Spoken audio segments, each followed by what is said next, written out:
বাংলাদেশের পরিস্থিতিতে ইন্ডিয়ার সঙ্গে কিভাবে ডিল করবে? এক নাম্বার ভাষার বদল করতে হবে। এতদিন আমরা ভারতের সঙ্গে আলাপ করছি একটা ভয় মাখানো ভাষা, সে ভাষার দিন শেষ। আর নতুন ভাষা হবে সমতার। দুইটা সার্বভৌম রাষ্ট্রের মধ্যে যেমন কথা হয় তেমন, দাদা না প্রতিবেশী না। দুই, হাসিনাকে ফেরত চাইতে হবে। হাসিনার বিরুদ্ধে মামলা হয়েছে, হাসিনার সাজা হয়েছে, দিল্লি তাকে আগলায় রাখতে পারবে না, এটা বলতে হবে। এটা রাজনৈতিক দাবি না, এটা আইনি বাধ্যবাধকতা। ভারত না দিলে আন্তর্জাতিক ফোরামে এই বিষয়ে তুলতে হবে। তিন নাম্বার, পানি বন্টন। তিস্তা চুক্তি 14 বছর ধরে ঝুলায় রাখছে, গঙ্গা চুক্তির মেয়াদ শেষ।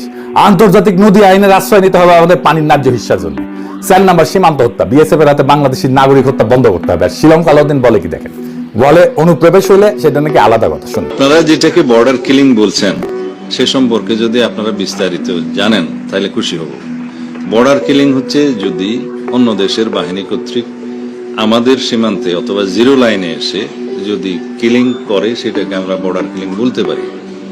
যদি আমাদের সীমানার অভ্যন্তরে এবং তাদের সীমানার অভ্যন্তরে কোন রকমের কোনো অপরাধে জড়িত থাকে কেউ, ইললিগেল ট্রেসপাস করে যায় কেউ, সেটা তারা কিভাবে অ্যাড্রেস করবে সেটা তাদের দেশীয় আইনে করবে। এটাকে বর্ডার কিলিং বলা ঠিক হবে না। শুনিছেন, মাদার বোর্ডের কেউ কেন বলে না যে দুনিয়াতে সবচেয়ে বেশি অনুপ্রবেশ হয় আমেরিকাতে, দুনিয়ার পশ্চিম রাষ্ট্রগুলোতে সবচেয়ে বেশি অনুপ্রবেশ হয়, ইন্ডিয়ানরাই অনুপ্রবেশ করে বেশি। তাহলে এই সীমান্তদের গুলি করে মারে নাকি মাদার বোর্ড?